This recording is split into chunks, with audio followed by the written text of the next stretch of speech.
Siin on teile väike ülevaade, kuidas käib Kato 10 võistlus. Hästi üldiselt osalejad jagatakse 10 võistkonnaks ja kõik tiimid mängivad kõik 10 mängu erinevate vastaste vastu läbi. Ei ole vahet, kas võistkondades on ainult üks inimene või 4 või hoopis 7, veidi reegleid kohandades saame asja ilusti tehtud.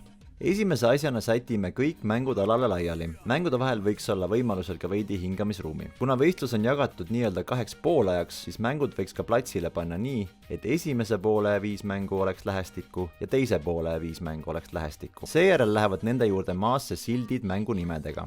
Väiksemate gruppide korral polegi see nii oluline, kuid kui osalejad on juba üle 50, siis aitavad need sildid võistluse kestel lihtsalt kiiremini orienteeruda. Teine asi, mis iga mängu läheduses olema peab, on tulemuste tabel koos konkreetse mängu juhendiga. Selle näide on siin. Tabeli täitmine on lihtne. Võitjatiimi numbrile tuleb tõmmata ring ümber. Kui jääb viiki, siis ring X-ile ümber. Tabelit täidavad mängijad ise, marker on iga tahvli juures juba olemas. Kogu selle info pealt saab hiljem punktid kokku lugeda ja selgitada välja parimad.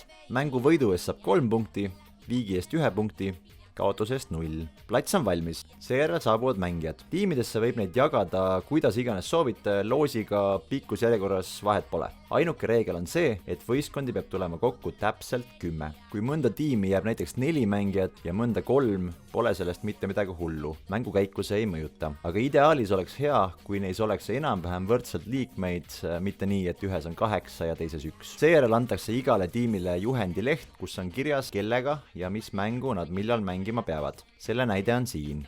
Seda lehte peab kaasas tassima kuni võistluse lõpuni. Ja kui see ka ära kaob, pole üldse midagi katastroofilist, mängujuhil on ka üldtabel, kus saab küsimas käia, et kuhu minema peab. Ja ajalugu on näidanud, et tegelikult teised tiimid märkavad kiirelt, kui neil pole vastaseid ja jõuavad enne valjult karjuda, et kus on tiim 5 ja asi laheneb üsna kiirelt. Mängukäik. Mänguvooru ideaalseks pikkuseks on kujunenud 4-6 minutit. Kui on suuremad tiimid, siis peaks ka mänguaeg pikem olema, et kõik saaks piisavalt käed külge panna. Selle 4-6 minutiga säilib selline hea pinge, et kuigi meie mängud oma iseloomult on pigem rahulikud, siis nüüd tuleb hea tulemus kiiresti ära teha ja jokutamiseks aega ei ole.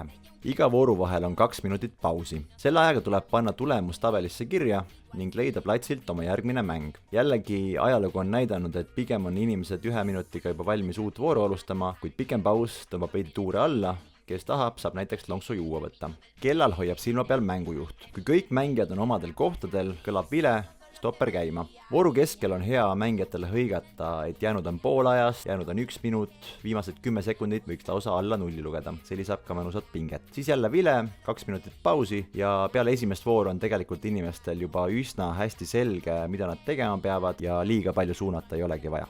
Hea oleks jagada kogu võistlus 2 poolajaks, 5 mängu ja 5 mängu. Vahepausi pikkus võiks olla umbes 10-15 minutit. Siis koguda punt jälle kokku ja asuda järgmiste mängude kallale.